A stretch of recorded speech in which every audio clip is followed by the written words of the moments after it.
지역을 대한민국으로 설정해도 사용이 가능해졌습니다. 뭔가 시크하면서 굉장히 예쁘죠. 통화녹음 고지야 뭐 어쩔 수 없는 부분이라고 칩시다. 밀레니지 루프, 이 밴드가 10년 만에 바뀌게 된다고 합니다. 안녕하세요, 별남입니다. 자, 정말 라스트 미닛으로 또 새로운 소식들이 좀 나왔는데요. 그럼 오늘은 어떤 소식이 있는지 바로 알아볼게요. 자, 이번에 애플워치 10 기다리고 계신 분들이 아마 많이 계실 것 같은데요. 아무래도 10주년 모델이다 보니까 뭔가 기존과 다른 좀 색다른 디자인을 기대하고 계실 것 같아요. 바로 최근에 나온 내용인데요. 일단 이번에 사이즈의 변화가 있습니다. 기존에는 49mm까지 커지게 될 거다, 뭐 이런 얘기들이 좀 많았는데 이번에 나온 내용에서는 42mm와 46mm 이렇게 두 가지로 나오게 된다고 합니다.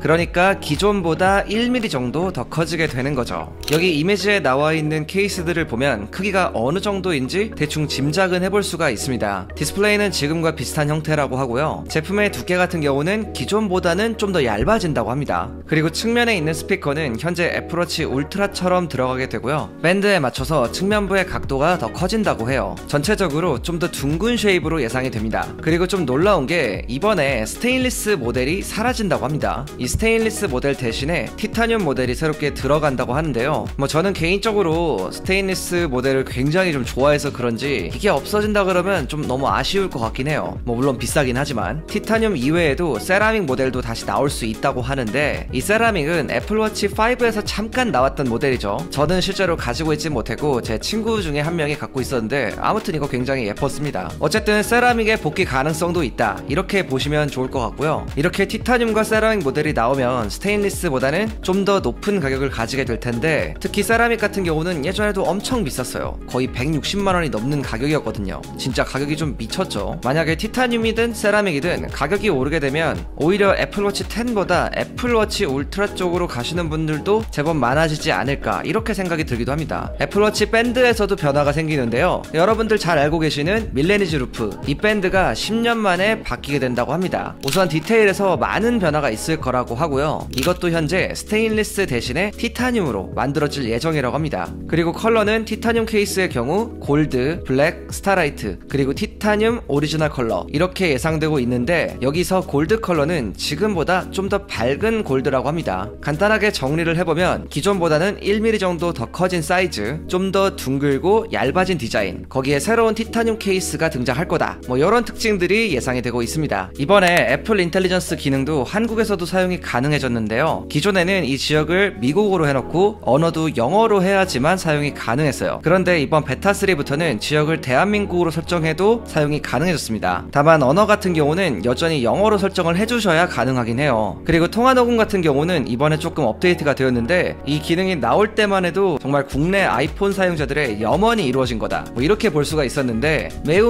안타깝게도 이 통화녹음을 시작하면 상대방에게 통화녹음 중이라는 고지가 가게 돼요. 그래서 뭐 반쪽짜리 기능이다 이렇게 고지하면 누가 편하게 통화를 하겠냐, 뭐 이렇게 여러가지로 욕도 엄청 먹었습니다. 거기에다가 베타라서 그런지 오류도 참 많았었는데 국내 유저들이 특히 아쉬운 점으로 꼽은 부분이 바로 통화녹음 전사문이었어요. 그러니까 보통 통화녹음을 하면 요즘은 통화 내용을 일일이 이렇게 다 들어보지 않아도 텍스트로 다 뽑아주잖아요. 근데 애플 인텔리전스가 아직 한국어를 지원하지 않다 보니까 통화 내용을 생어로 다 들어볼 수밖에 없었어요. 그런데 이번 베타3로 업데이트를 하고 한국어로 설정을 해놓으면 받아쓰기가 잘 나옵니다. 그리고 이전에는 통화녹음 버튼을 누르면 뭐 FG 뭐 이런 식으로 고지가 되는 오류도 있었는데 이제는 이 통화 내용이 녹음됩니다, 이렇게 정확하게 나옵니다. 그리고 개인적으로 아쉬웠던 점은 뭐 통화녹음 고지야 뭐 어쩔 수 없는 부분이라고 칩시다. 근데 제가 이제 갤럭시도 같이 사용을 했던 사람이니까 그 갤럭시에는 통화를 자동으로 녹음해주는 기능이 있잖아요. 근데 아이폰에는 그런 설정은 따로 되진 않습니다. 아무래도 이게 사람이 하는 일이다 보니까 뭔가 중요한 통화를 할 때 내가 통화 녹음을 깜빡하는 경우가 생길 수 있잖아요. 이럴 때 정말 필요한 기능이 자동 통화 녹음인데 현 시점 아이폰에는 이 기능을 제공하지 않습니다. 이거 진짜 유용한 기능이니까 꼭 업데이트를 통해서라도 지원이 되면 좋을 것 같습니다. 아이폰의 출시를 앞두고 몇 가지 소식이 더 나왔습니다. 이건 마진부의 X에 올라온 사진인데 이게 이번에 16 프로의 새로운 컬러 데저트 티타늄이라고 합니다. 여기서 골드라고 표현이 되어 있는데 뭐 이거는 실제 제품이 아니라 목업인 것 같아요. 근데 그동안 나왔던 이미지 이미지에서는 이 컬러 상당히 욕을 많이 먹었었는데 이렇게 또 다시 보니까 생각보다 괜찮은 것 같기도 합니다. 아무튼 실제로 이런 느낌으로 나오면 생각보다는 괜찮지 않을까 싶어요. 그리고 이건 아이폰 16 실물이라고 올라온 건데 여기 나온 이 블랙 컬러 뭔가 시크하면서 굉장히 예쁘죠. 아마 이것도 굉장히 실물에 가깝게 만들어진 모것 같은데 이번에 블랙 이렇게 나오면 상당히 인기가 많을 것 같습니다.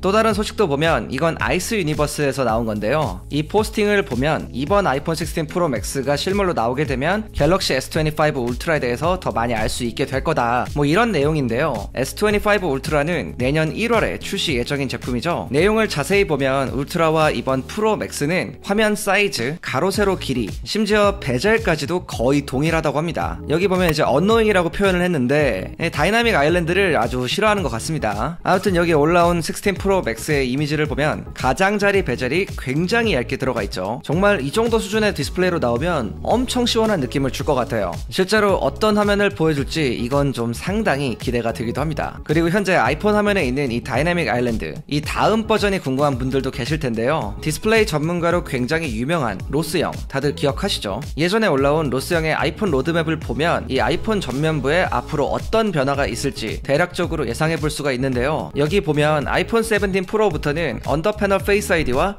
홀 이렇게 나와 있죠. 페이스 아이디는 화면 아래로 들어가고 갤럭시처럼 카메라 구멍만 화면에 남아있는 형태다 뭐 이런 소리입니다. 그런데 지난 3월 이 소식을 업데이트했는데 언더 패널 페이스 아이디는 2026년까지 연기가 될 수 있다 이렇게 전했어요. 그 말인즉슨 최소 아이폰 17까지는 현재와 같은 다이나믹 아일랜드를 고수할 거다 이렇게도 볼 수가 있겠죠. 이제 다음 주면 애플의 9월 이벤트가 열릴 텐데요. 여기에서 우리가 정말 기다리고 있는 아이폰 16이 새롭게 모습을 보일 예정입니다. 이번에 국내 유저분들에게 아주 환영할 만한 소식이 하나 나왔어요. 바로 대한민국이 이번 1차 출시국에 포함이 된다는 소식인데요. 최근 업계에 따르면 국내 통신사들이 아이폰 16 출시에 맞춰서 사전 예약과 요금제를 준비 중이라고 합니다. 한국이 1차 출시국에 포함될 가능성이 높은 이유는 바로 애플이 현재 중국 시장에서 판매 부진을 겪고 있기 때문인데요. 작년부터 중국 정부가 해외 기업 스마트폰 사용 금지를 확대하고 있는 상황입니다. 이와 반대로 한국에서는 아이폰의 인기가 높아지고 있으니까 이번에는 한국 쪽으로 포커스를 맞추지 않았을까 이렇게 분석이 됩니다. 그리고 이번에 자료조사를 하면서 좀 재미난 사실을 하나 알게 됐는데요. 보통 우리나라 같은 경우는 3차 출시국으로 분류가 되잖아요. 그래서 뭐 제품 같은 경우도 실제로 뭐 10월이 넘어서 받게 되는 경우들도 있었고요. 이렇게 매번 출시 일정이 뒤로 밀리는 이유가 전파 인증을 받을 때 뭐 사전 유출을 방지하기 위함이다 이런 얘기도 있었고, 그리고 뭐 판매량이 절대적으로 좀 부족하다 뭐 이런 얘기도 있었어요. 그런데 실질적으로 여기서 가장 영향을 많이 미친 부분은 이 통신사의 4분기 실적 때문이라고 합니다. 사실 아이폰 같은 경우는 전 세계적으로 정말 인기가 많은 스마트폰이기도 하고 한 해에 마지막에 나오는 시리즈이기도 하죠. 그렇다 보니 통신사들이 마지막 분기 실적을 올리기 위해서 의도적으로 좀 제품을 늦게 출시했다 뭐 이렇게 분석이 되기도 합니다. 그런데 이번에는 국내 통신사들도 1차 출시국 일정에 맞게 준비를 하고 있기 때문에 이 1차 출시국의 가능성은 상당히 높은 상황입니다. 또 최근에는 이런 것도 있더라고요. 온라인 쇼핑몰에 올라온 이미지인데 여기에는 1차 출시국 확정, 우선 배송 뭐 이런 식으로 써있죠. 아직까지 100% 확정이다 이것까진 아닌 것 같은데 그래도 여러가지 내부 소식들이 지금 들리고 있기 때문에 이런 포스터도 만들어진 게 아닌가 싶습니다. 아무튼 이번에 아이폰 16 1차 출시국이 되면 가장 빠르게 보여드리겠습니다. 자, 오늘은 이렇게 여러가지 거의 라스트 미닛으로 나온 아이폰 소식들을 좀 모아봤습니다. 이제 진짜 며칠 안 있으면 출시를 해요. 그리고 이런 정보 많이 보신 분들은 아시겠지만 이 출시일에 가까워질수록 소식의 정확도는 굉장히 높아집니다. 그러니까 지금 나온 소식들은 거의 대부분 정확할 확률이 아주 높다는 거죠. 아무튼 제가 오늘 준비한 내용은 여기까지고요. 여러분들 궁금한 내용 있으면 아래 댓글에 남겨주세요. 지금까지 별남이었습니다. 바이.